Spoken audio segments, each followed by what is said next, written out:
Hi everyone!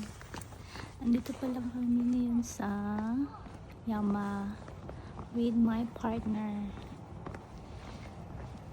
Wala mo kabalo guys kung unsa kakapoy nagisa ka namo ning buntura.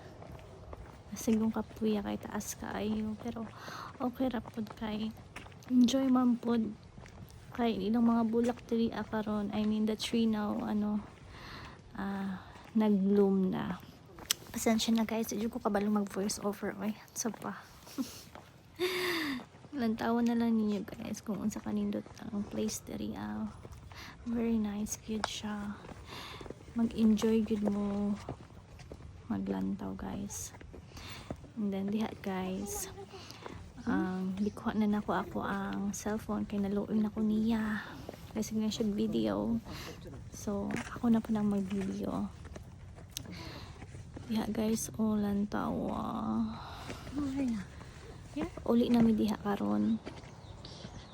And then lantawan yung guys, ang view basta nindutan diba ang mga bulak. Pero guys, kapoy kay baklay na po ni